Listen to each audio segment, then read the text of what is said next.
கண்ணு புண்ட வாயினே மொபரையும் வரைய உடக்கா நாட்டமே வச்சுக்கிட்டே அக்கா தம்பி செட்டுல ரொம்ப மோசமான பொம்பளை ஏய்யா நிக்க சொன்னா படுத்துக்குவியா தூக்கம் வந்து அவளே படுத்துக்குவாடா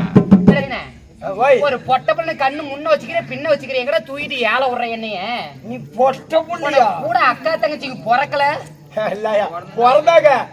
எல்லாத்தையும் 500 ரூபாய்க்கு வித்து விட்டேன்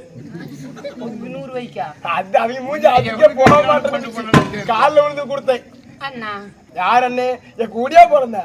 அடியே பொம்பளைய கூட பிறந்த மாதிரி அண்ணாக்குற அண்ணா யாருடி அண்ணா பொட்டியா போய் உன்னதான் கூப்பிடுவாங்க அண்ணா நல்ல அண்ணா குண்டா